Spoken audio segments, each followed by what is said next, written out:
Hey, everybody. I'm Shelley Tougas, one of the interim directors at the library, and we are here to talk all things Laura Ingalls Wilder, with somebody I have some connections with, having lived in Mankato for 20 years.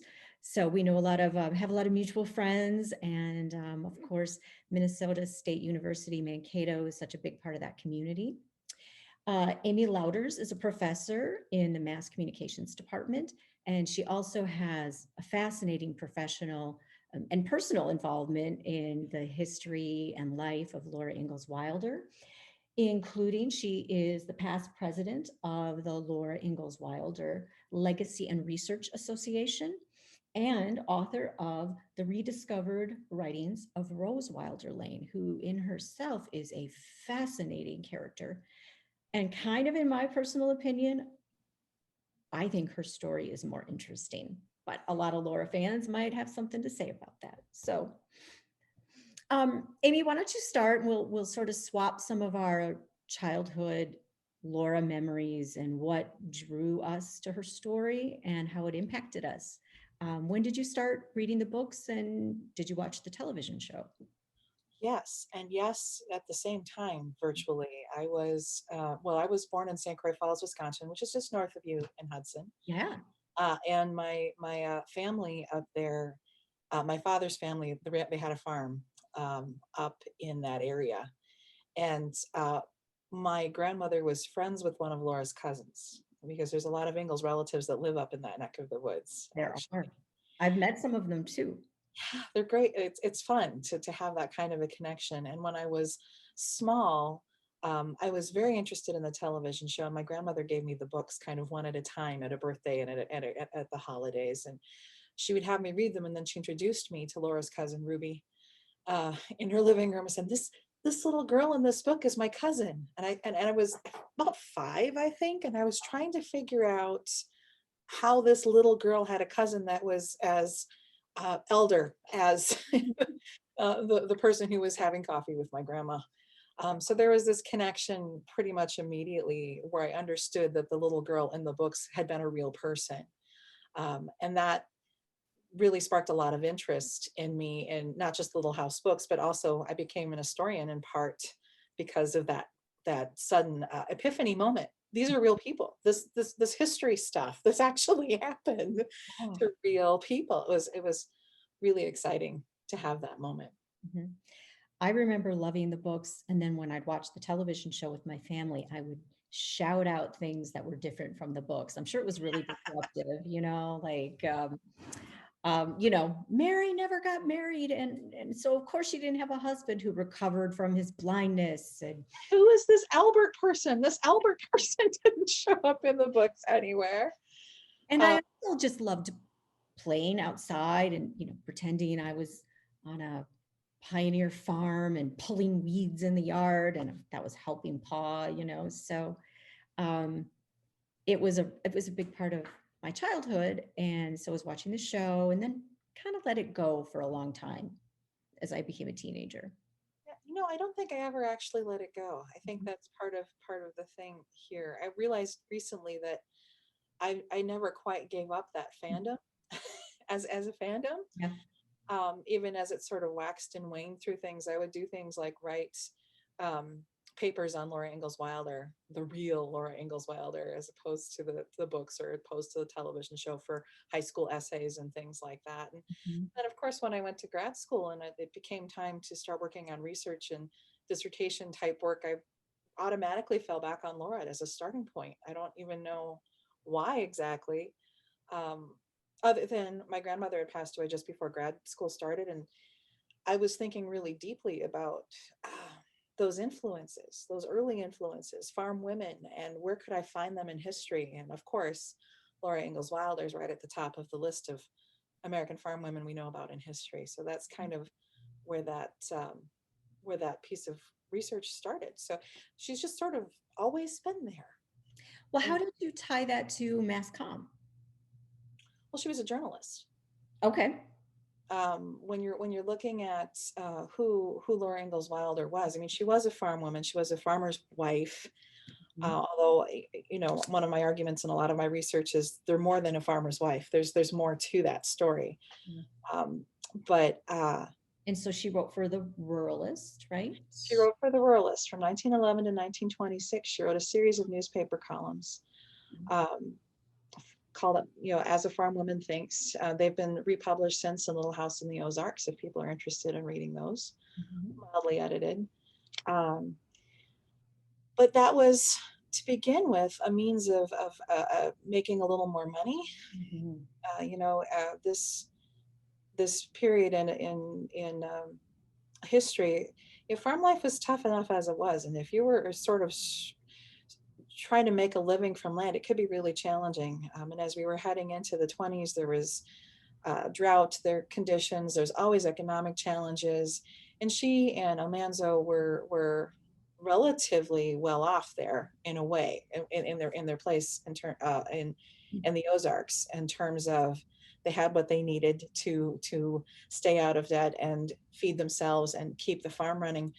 But it was challenging. And their daughter Rose, who had gone off to the city after she'd attained adulthood, was a writer, and she had been writing for publication since about the same time, actually, since about 1911. And they both had this idea that writing would be a good thing for them to do and perhaps to make some money from. Mhm. Laura visited Rose in San Francisco in 1915, where Rose was writing for the San Francisco Bulletin. And she wrote back to Almanzo about the trip. And that became West from Home, that collection of letters that is out there. But in there she says, I intend to do some writing that will count. And she sort of treated that 1915 trip um, as a learning experience, learning from Rose how to work with newspaper editors, how to write things that will get published, how to really make a living at writing, which is challenging under any circumstances, honestly. But that it was a really good experience for her, and she brought that back to Missouri. And she continued to write for the Ruralist, and she continued to seek other markets. And Rose would send her um, bits of possibilities for articles, which she would write. She wrote. There's a couple things that came out in Country Gentleman, for example, and Ladies' Home Journal that were bylined Laura Ingalls Wilder, Mhm. that weren't Rose's. But at this time, Rose was really on the rise. Her star was on the rise as a freelance writer and as a fiction writer. In 1918, she was divorced and looking for something else to do, and she ended up in Europe, sending articles back under the auspices of the American Red Cross, and just really becoming quite a name Yeah. uh, No, in and I think writing it's and publishing. interesting for people to note that her journalism isn't necessarily what we think of as journalism today, right? Very colorful, plugging in details that may have happened or may have not happened. Well, Rose had an interesting relationship with the truth. That's true. She preferred to tell a good story. Yeah. Um, and there's something to be said for that when you're aiming for a higher truth with your work. Mhm. We're looking at a period in journalism history too, though, where there was a definite division between objective reporting and more sensationalist reporting. And then there were folks who kind of fell in the middle, wanting to tell a good story, wanting it to be true, but then questioning, what does truth mean? Yeah. Sort of What's what we consider creative nonfiction yeah. now. Yeah. And I argue that Rose fits into that creative nonfiction category more than she fits into the others. Well, she was kind of a fan of sensationalism too. Yeah, she certainly was, for sure. So since you've read a lot of Laura's, early columns, did you see her strengths as a writer early on, or an evolution toward the writer she became? That's an interesting question because those early columns are actually quite good. You can see her voice in that. I mean, in that voice, Laura's voice is pretty distinct, and it pops through everything that she's written and has her name on. And I have to add has her name on, because she and Rose did a lot of arguing over the Little House books as they were crafted. Right. And Rose had a big hand in helping her shape what that series became. So you can see Rose's voice in there too in places. But Laura's voice is pretty distinct, and that was also distinct early on. She's got an incredible gift for description, Yes. describing how to do things. I'm sure I'm not the only one who's read the Little House in the Big Woods, How to Make Cheese, and how to make I think it was hulled corn, and then there was one on how to build a smokehouse, and then there was, but these sorts of very, very descriptive, here's how you do it, step by step. Oh my gosh. So sorry. That's okay. um, Let me back I up. remember Yeah. Paul Makes a Door Yes. and how long On and the prairie. Yeah, her writing about nature was also so beautiful. it was very lyrical. Mhm. Very lyrical, and that comes out in her columns early on in the Ruralist too. She has some political commentary in her columns, but she's more likely in those to sit back and reflect on whatever's outside her window, whatever's on her kitchen counter, or the letters from her ma, because she and Caroline were faithful correspondents until Caroline passed away very shortly before Laura stopped writing for the Ruralist. And it's interesting now because I can see, I finally got to go to Rocky Ridge last spring. Oh, yeah, I did that just a couple of years ago.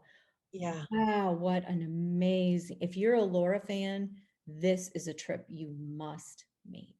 This was a road trip we took right before spring break on my spring break, before, and right before everything shut down. We took, I have kindergartners, so 2 of them.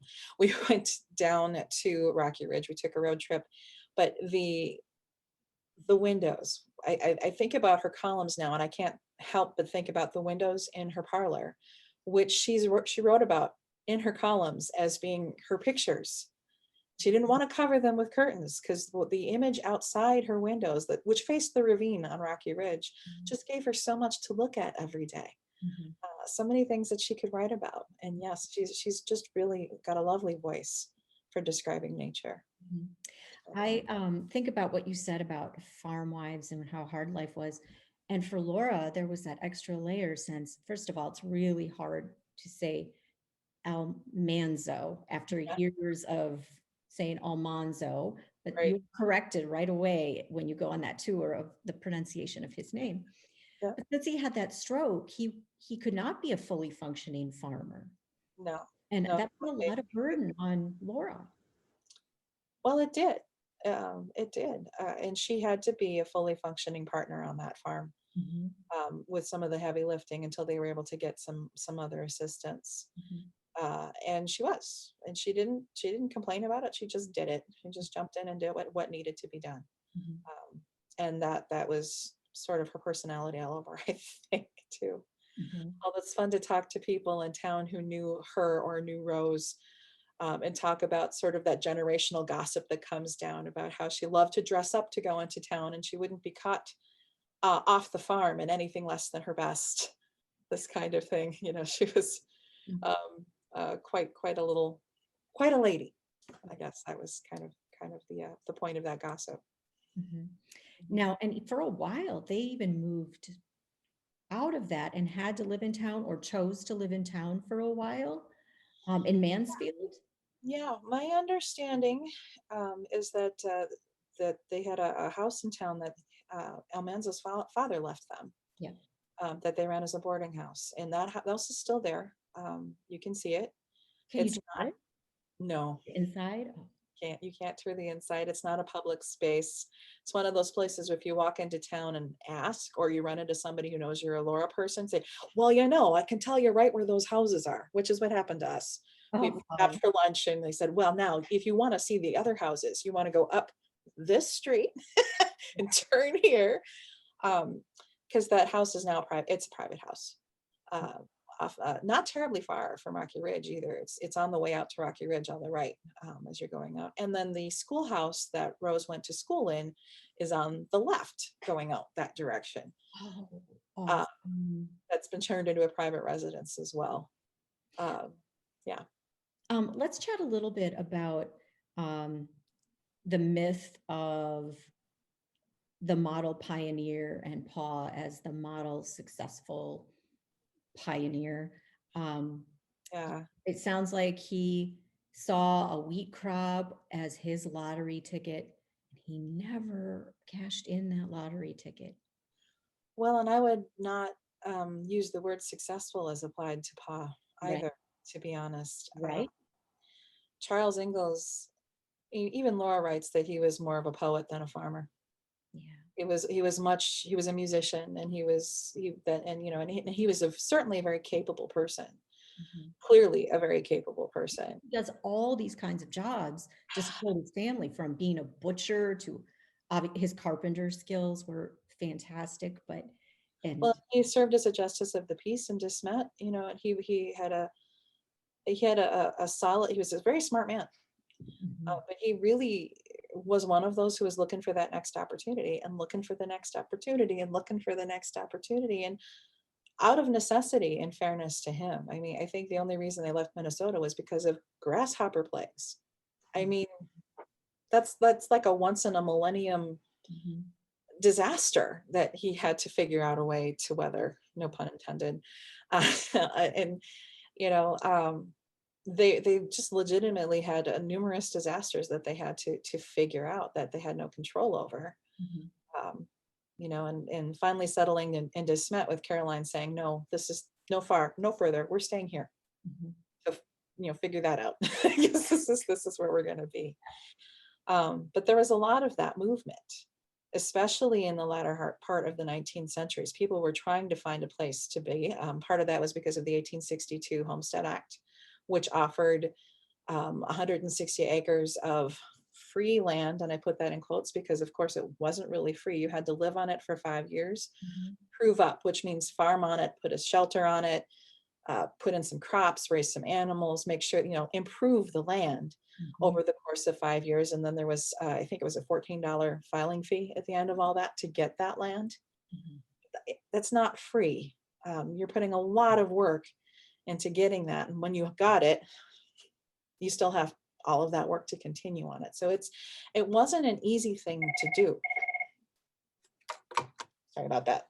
I think we're even now, since I had my phone call. I hardly ever get calls in my office right now. So I was like, Of course. strange. And Uh, also, for a lot of homesteaders, Native Americans had to be run off those lands for them to get their free land. well, that was the other part of that, wasn't it? Because none of that land was really open for settlement. It was forcefully taken, um, and then redistributed. And there was a lot of resentment, and rightful, just resentment for that theft. Yeah. Of the land that was then turned over to settlers, called free land, called open land. Mhm. I mean, the book that is most harshly criticized on this front is Little House on the Prairie, in which Yeah. Charles Ingalls actually chooses a section of land that isn't even legally available for settlement at that point. It's still part of the Osage Reserve when he decides he wants that land. And when he's told no, he can't have it, he's angry in the books that he has to leave. Right. You know, the treatment of He's Native entitled to it in some way. right, that sense of entitlement um, is part of the problem with that book, and why it's the one that comes under such heavy fire. Yeah. Um, right. Also, that little known fact, unless you're really go into the weeds and Laura's stuff, is the original first line in the book that an editor, copy editor, Laura Rose, nobody really thought about. And I'm not going to get it right, but it was something like, when the wagon came over the hillside and Laura could see the land, and there were no people, only Indians. Yeah, that's the first couple lines of Little House in the Big Woods. There was no, as the very first work, in the very first few lines, there was only Laura and Mary and Charles and Pa in their tiny little cabin in the big woods. There were no people. And that line was changed. Laura herself changed it and authorized it once it was pointed out to her. She's like, what was I thinking? Of course there were people there. But I think it does highlight absence. It Mhm. highlights our reluctance to view that history face on and recognize that people were displaced Mhm. off of these lands that the settlers were taking. One thing we chatted about before we started recording was sort of, obviously the differences between the books and the TV show, but how the TV show um, w- and Michael Landon worked to create some relevance to contemporary social issues. Yeah. Um, for a while, Albert had like a morphine addiction. Albert, of course, the non-existent brother that he put in for, more dramatic storytelling in the television show. And so I thought that was interesting. And there was a lot of that in the 70s and 80s, like the movie of the week, and it would all be about an eating disorder or whatever. But Well, I've been thinking a lot about this lately because when the PBS documentary aired, I was doing a tweet along because it was something I was really excited to watch and see. And I cannot recall exactly who said on screen something about the books having been comfort food for their soul. And I quoted that and retweeted it. And then I had several folks come back and say, not for me, yeah. not for me. And I had to accept that and say, I understand that. I absolutely understand that. And I get it because these books mean something completely different to you. And that's why we need to have these conversations about it. But that made me think about, well, how come I didn't recognize how deeply troubling these things were when I was a kid, especially in the 70s. I lived very close to a reservation and I was well aware of the American Indian movement. And I was well aware of those issues. Why did I not see this in these books that I considered comfort food? And I think it's because in my head that was also conflated with the television show. Mhm. And the television show did a lot for the reputation of these books in terms of bringing in social issues of social justice.